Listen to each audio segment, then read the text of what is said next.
I love what Michelle Obama has said. Success is not about how much money you make. It's about the difference you make in people's lives. Welcome back to My Fair Lady with me, Geeta Modi.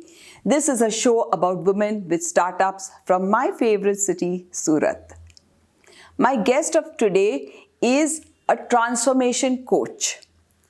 She is the founder of Better Career Management Academy, and she helps to transform the lives of people who are getting into career, who are students, who are professionals, and who want to have something done in a very corporate way. She was awarded the Youngest Creative Entrepreneur Award by the British Council and the Women of Pride Award by the Southern Gujarat Chamber of Commerce and Industries.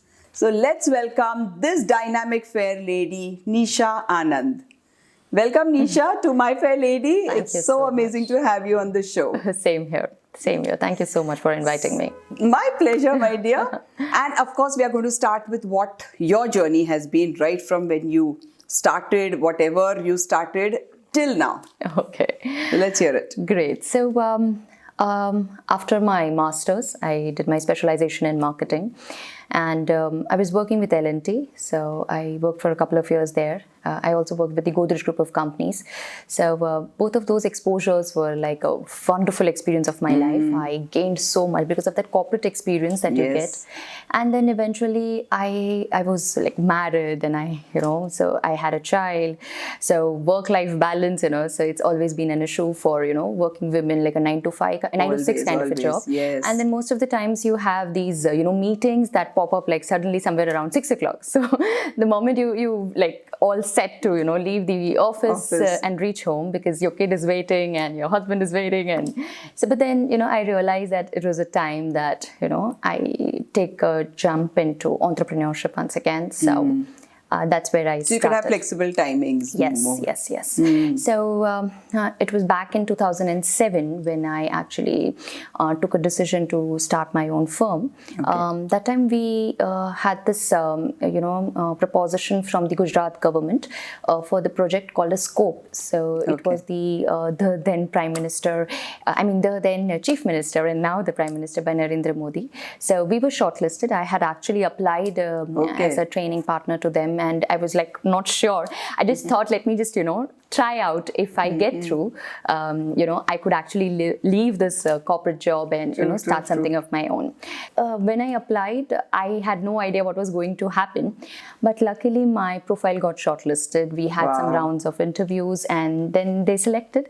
So that's when, in 2007, my organization, was established. So that's where the journey began, wherein we began with the English language training for the Cambridge University of UK certified courses in English, but then gradually, Geeta ji, it was a fantastic journey, because you would agree with me that most of the times it is that when you take this plunge once and then you continuously learn so much. So I always had this feeling that Gujarat always needed this corporate grooming and professionalism. Yes. Very true. Yeah, so I realized that there was this gap which I could probably fill. English was just one of it. A very big part of it, in fact. Yes. Actually. Okay. And then talking about the skill gap. So I realized that there's so much of talent pool across Gujarat, but still, like if you talk about the present employability index, it is really dropping. It still is dropping. But then one of the reason is that academically the students are very sound. But when it comes to expressing that, even if they apply for an interview for a job and they are not able to, express themselves completely, and because of which people don't feel that, he's the right candidate. So I realized that the reason behind this was the education system, of course, because see, education system has their own academics to, take care of. So teachers do not have that much time to actually, engage these students into other activities. The real life skills. skills. Yes. So that's where, this gap was so very visible. Prominent. And so what happened eventually was that, when we were doing this language training programs, we realized that, with the kind of requests that we received requests right from students of schools, colleges, and a lot of corporates as well. So we started engaging into corporate training with, English skills. Okay. So when we connected with these corporates, these corporates would share about, their areas of concern. They would tell me that, Nisha, English is, definitely important. Because I used to ask them that, do you really give opportunities to, students from Gujarat? So how many of the percentage would be from the state of Gujarat and how many would be from Surat? So there are like so many offices in Hazira. But then would you believe that like 80% of them who were beyond the state of Gujarat.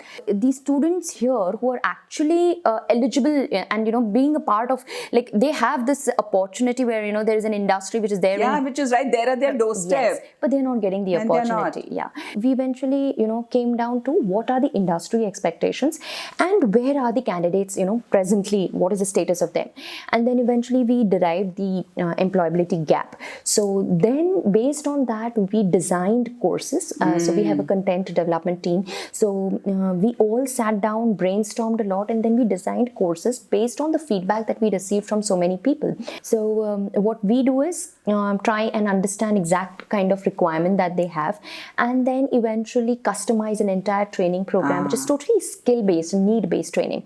And then eventually, other than corporates, then began the third journey, wherein, Geeta ji, we had this wonderful experience wherein, a lot of those people who were the participants of these corporate trainings, they would come to us and say that, meri wife hai, and, why don't you guide them as well, mentor them and make them also, as good as a communicator. So we started keeping open public workshops, customized for, the requirements that these people have.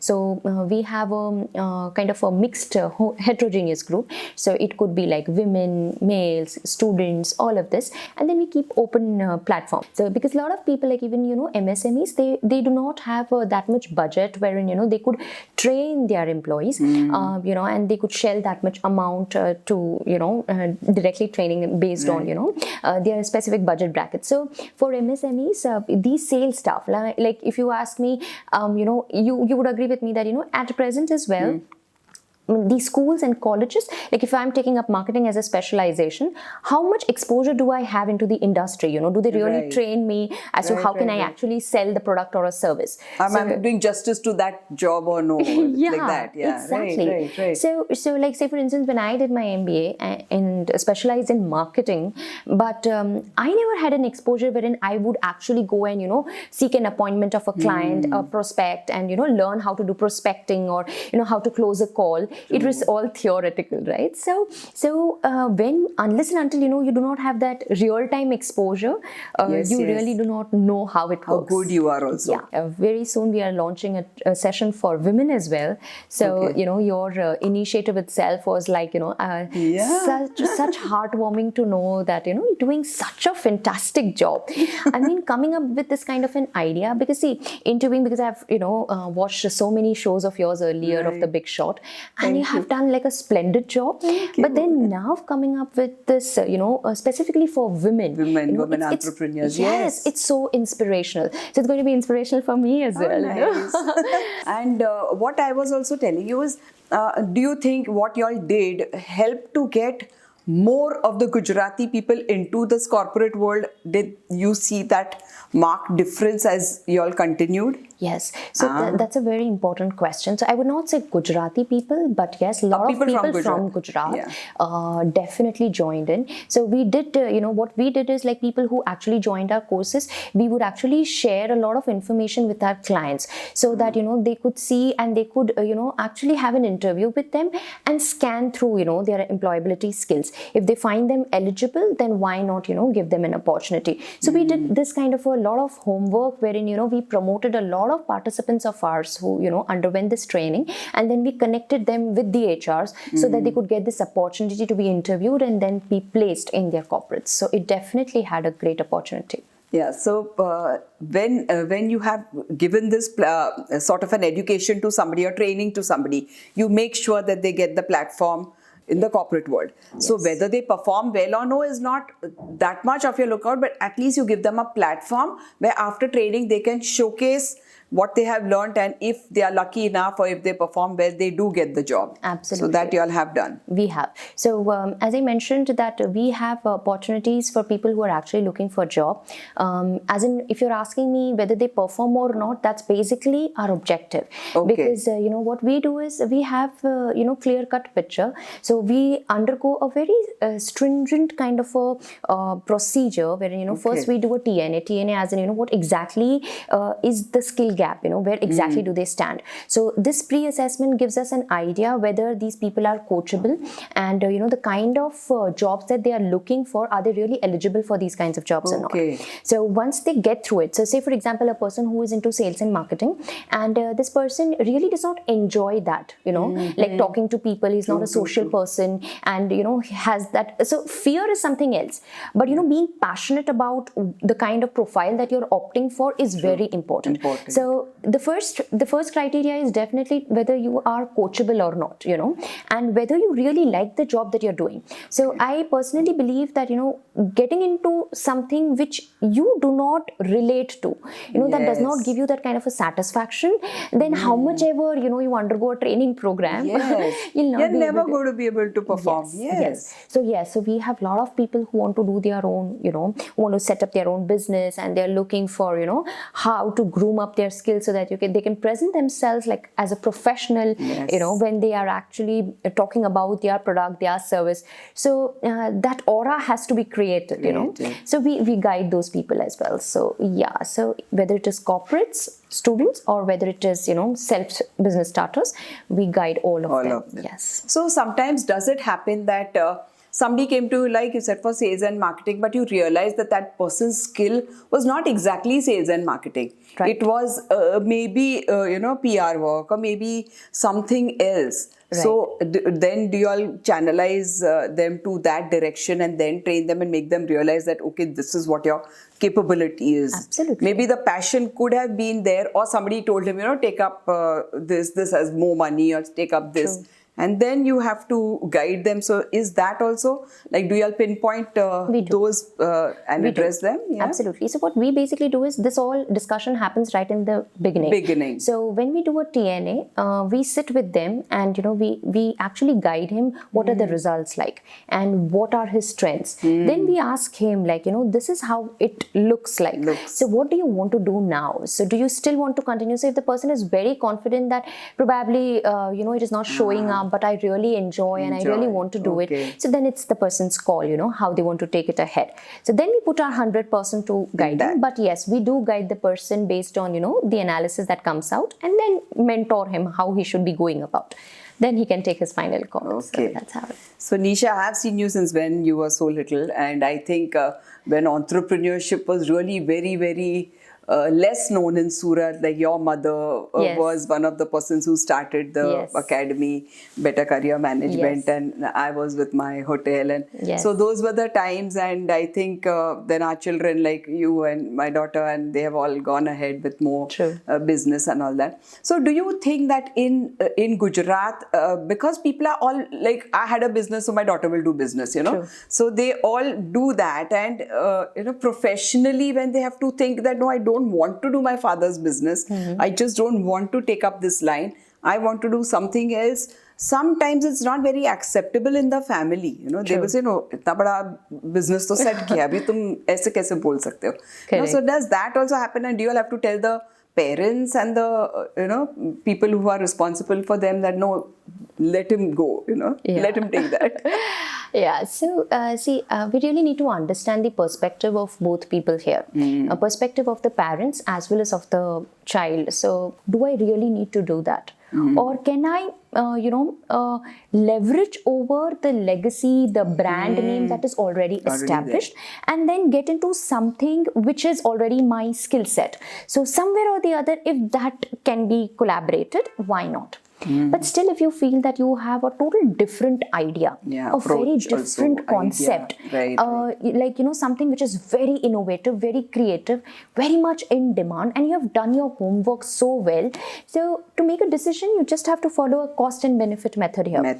So say for instance, you're making a decision, acha, mujhe apna business karna hai. What are the costs and what are the benefits? Acha, if I join my dad's business, what are the costs, what are the benefits? Compare and then make a choice. Make an intelligent choice. Because then eventually you feel disheartened, and then parents would frustrated come up and everything, and all the possible and then you made problems. so much of losses. So instead of that, there's nothing wrong in trying it, but make an intelligent decision. And then if you go wrong, keep trying. So it's like 1,000 days tak to you must have that much capital that you can run your own business, the expenses and all. But then eventually, when you feel that, I'm really doing well, you're going to be proud of. But if not, then what? So you need to be mentally prepared, and just, let your parents also understand this, that, this is something that I'm really passionate about. Give me some time to prove myself. If not, I'm willing to, get into your business and take it ahead. So I think, so it's more about, discussing it with the family and expressing, what is it that you are looking for, sharing with them as in what is your idea, and making them a partner to your dream, rather than keep going your against communications it. open. Yes. So that's what I would Great. It's been a great journey for you. I can see that. I can see your passion. And now we come to this part where you're going to do some rapid fire, fast track questions. It's just all about, simple things like. Okay. So if you had not been a trainer, what would you be? Public speaker. Okay.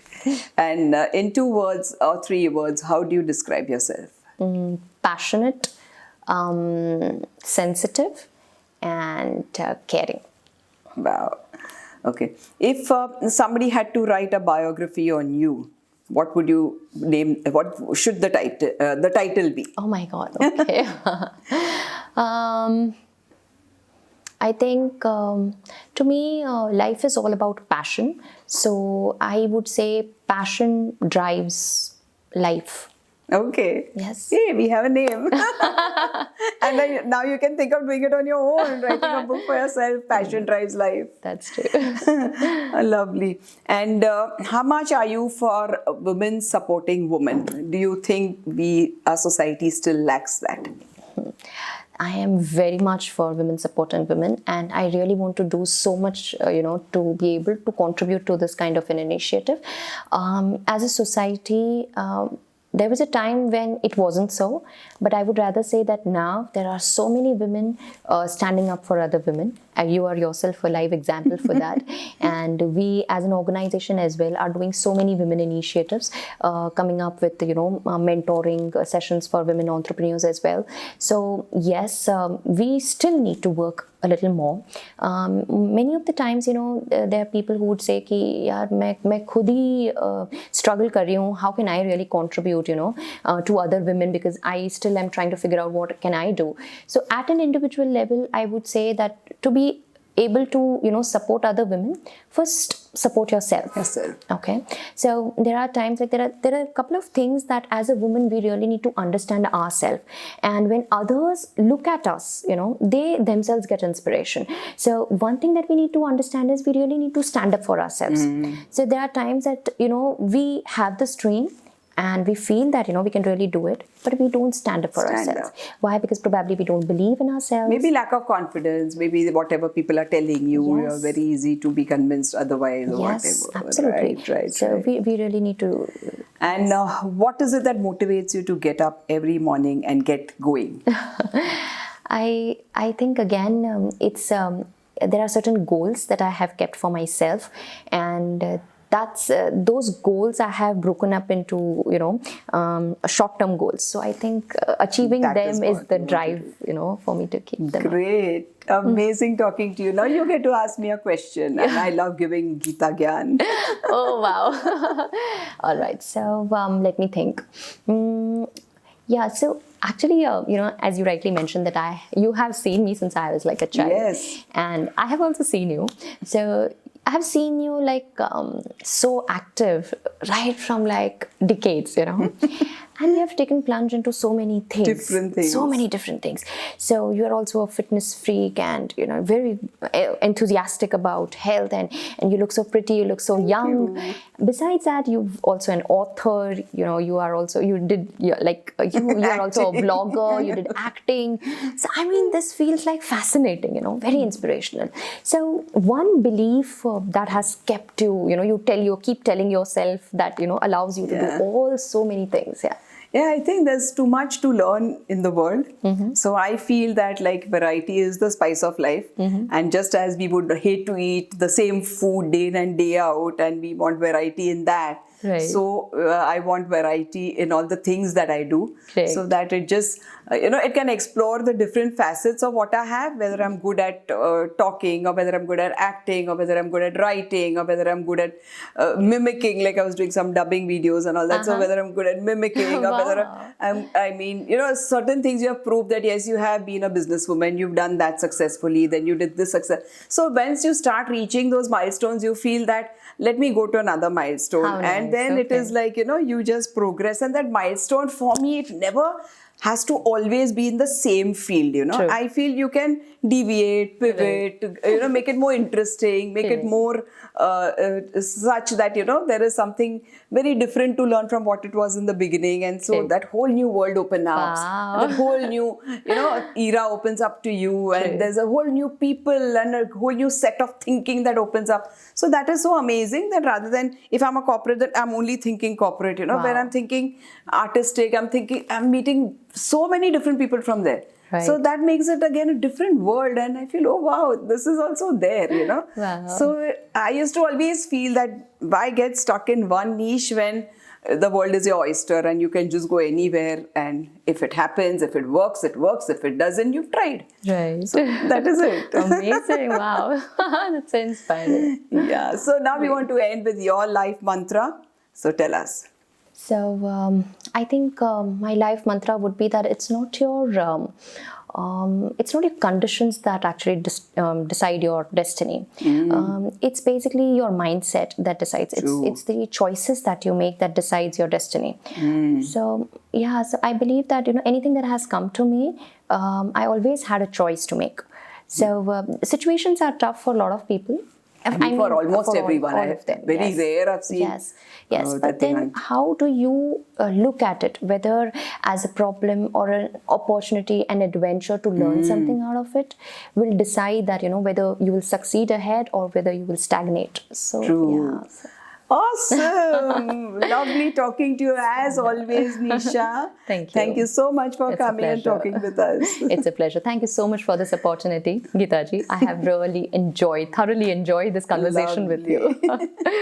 So we've met Nisha Anand, and she is a life changer for so many of you.